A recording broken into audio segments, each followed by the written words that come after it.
La Bible en un an. Lecture du 10 février. Matthieu, chapitre 26, versets 47 à 68.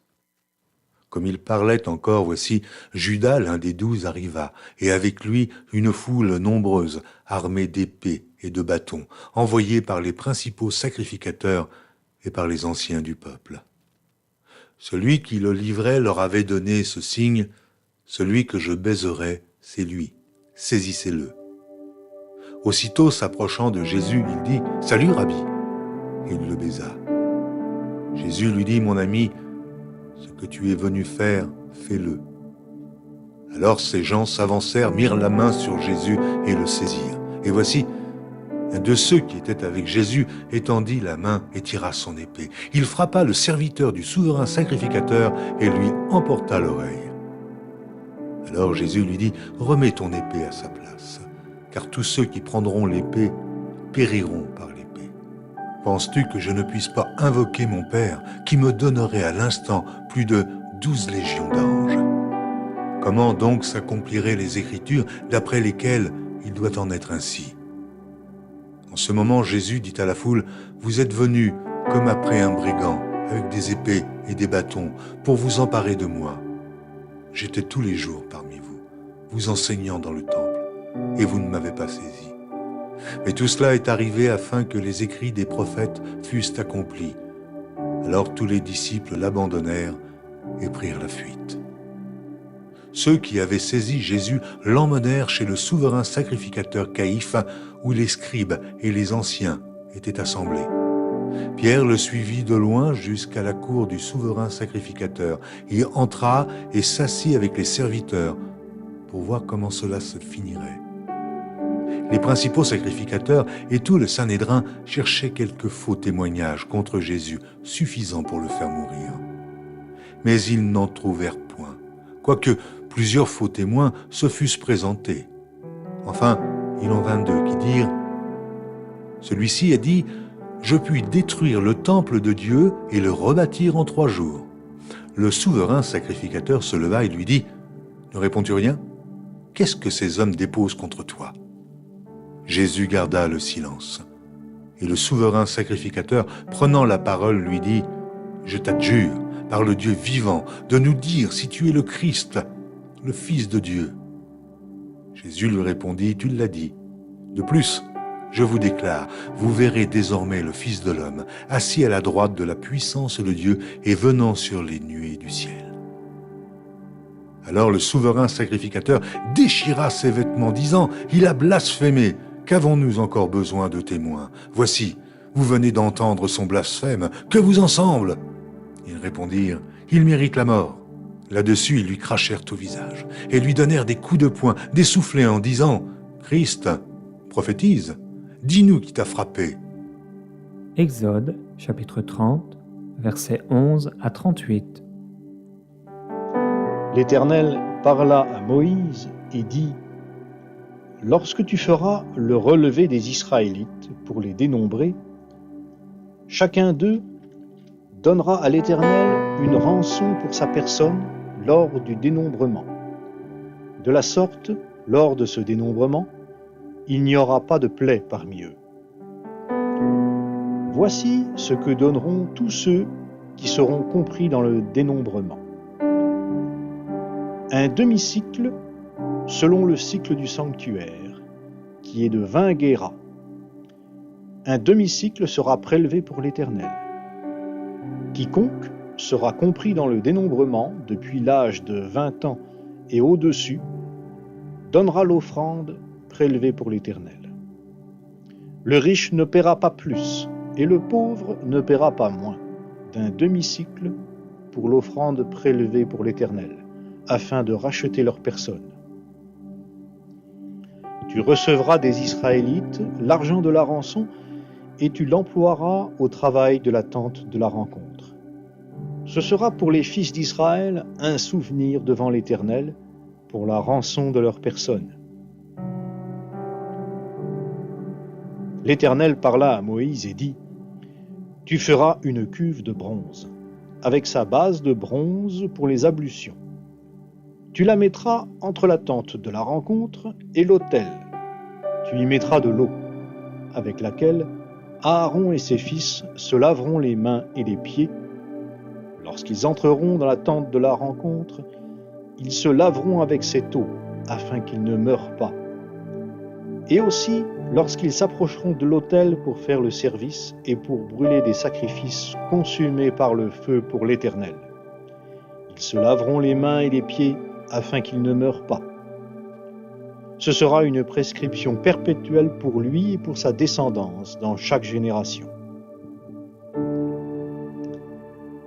L'Éternel parla à Moïse et dit : Prends des meilleurs aromates, 500 cycles de myrrhe, de celle qui coule d'elle-même, la moitié, soit 250 cycles de cinnamome aromatique, 250 cycles de roseau aromatique, 500 cycles de casses, selon le cycle du sanctuaire, et un d'huile d'olive.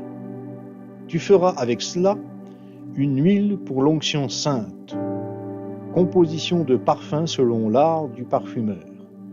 Ce sera l'huile pour l'onction sainte. Tu en oindras la tente de la rencontre et l'arche du témoignage, la table et tous ses ustensiles, le chandelier et ses ustensiles, l'autel des parfums, l'autel des holocaustes et tous ses ustensiles, la cuve avec sa base. Tu consacreras ces objets et ils seront très saints. Tout ce qui les touchera sera consacré. Tu oindras Aaron et ses fils. Tu les consacreras afin qu'ils exercent pour moi le sacerdoce. Tu parleras aux Israélites et tu diras : Ce sera pour moi l'huile de l'onction sainte dans toutes vos générations. On n'en répandra pas sur le corps d'un homme, et vous n'en ferez pas de semblable dans les mêmes proportions. Elle est sainte, et vous la regarderez comme telle.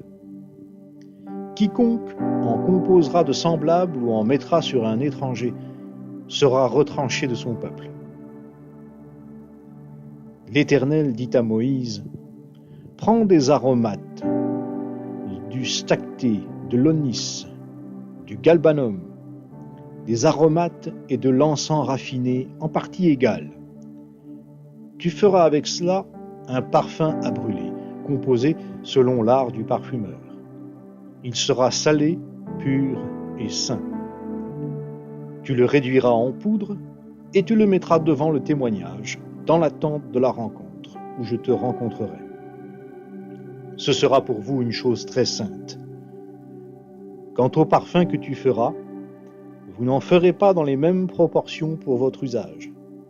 Il sera pour toi consacré à l'Éternel.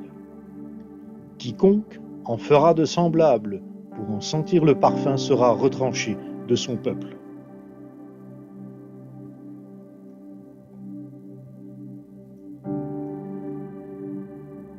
Exode chapitre 31. L'Éternel parla à Moïse et dit : Vois, j'ai appelé par son nom Betsalel, fils d'Ouri, fils de Our, de la tribu de Juda. Je l'ai rempli de l'Esprit de Dieu, de sagesse, d'intelligence et de compétence pour toutes sortes d'ouvrages, pour concevoir des plans, pour travailler l'or, l'argent et le bronze, pour graver les pierres à enchâsser, pour tailler le bois et pour exécuter toutes sortes d'ouvrages. Je lui ai donné pour aide Oholiab, fils d'Aïsamak de la tribu de Dan. J'ai mis de la sagesse dans le cœur de tous les gens habiles pour qu'ils fassent tout ce que je t'ai ordonné. La tente de la rencontre, l'arche du témoignage, le propitiatoire qui sera dessus, et tous les ustensiles de la tente, la table et ses ustensiles, le chandelier d'or pur et tous ses ustensiles, l'autel des parfums, l'autel des holocaustes et tous ses ustensiles, la cuve avec sa base, les vêtements spéciaux, les vêtements sacrés pour le sacrificateur Aaron, les vêtements de ses fils pour le sacerdoce, l'huile d'onction et le parfum aromatique pour le sanctuaire. Ils exécuteront tout comme je l'ai ordonné. L'Éternel parla à Moïse et dit : Toi, parle aux Israélites et dis-leur : Vous observerez absolument mes Shabbats, car ce sera un signe entre vous et moi dans toutes vos générations, grâce auquel on reconnaîtra que je suis l'Éternel qui vous sanctifie. Vous observerez le Shabbat, car il sera saint pour vous. Celui qui le profanera sera puni de mort. Toute personne qui fera quelque ouvrage ce jour-là sera retranchée du milieu de son peuple. On travaillera 6 jours, mais le 7e jour, ce sera le Shabbat, le jour férié consacré à l'Éternel. Quiconque fera quelque ouvrage le jour du Shabbat sera puni de mort. Les Israélites observeront le Shabbat. Ils célébreront le Shabbat dans toutes leurs générations comme une alliance perpétuelle. Ce sera entre moi et les Israélites un signe qui devra durer à perpétuité. Car en 6 jours, l'Éternel a fait les cieux et la terre, et le 7e jour, il a cessé son œuvre et il s'est reposé. Lorsque l'Éternel eut achevé de parler à Moïse sur le mont Sinaï, il lui donna les 2 tables du témoignage, tables de pierre écrites du doigt de Dieu. Psaume, chapitre 32. Cantique. Heureux celui à qui la transgression est remise, à qui le péché est pardonné. Heureux l'homme à qui l'Éternel n'impute pas d'iniquité, et dans l'esprit duquel il n'y a point de fraude. Tant que je me suis tu, mes os se consumaient, je gémissais toute la journée, car nuit et jour ta main s'apesantissait sur moi. Ma vigueur n'était plus que sécheresse, comme celle de l'été. Je t'ai fait connaître mon péché, je n'ai pas caché mon iniquité. J'ai dit, j'avouerai mes transgressions à l'Éternel, et tu as effacé la peine de mon péché. Qu'ainsi, tout homme pieux te prie au temps convenable. Si de grandes eaux débordent, elles ne l'atteindront nullement. Tu es un asile pour moi. Tu me garantis de la détresse, tu m'entoures de chants de délivrance. Je t'instruirai et te montrerai la voie que tu dois suivre. Je te conseillerai, j'aurai le regard sur toi. Ne soyez pas comme un cheval ou un mulet sans intelligence. On les bride avec un frein, et un mort dont on les pare, afin qu'il ne s'approche point de toi. Beaucoup de douleurs sont la part du méchant, mais celui qui se confie en l'Éternel est environné de sa grâce. Juste, réjouissez-vous en l'Éternel et soyez dans l'allégresse. Poussez des cris de joie, vous tous, qui êtes droits de cœur.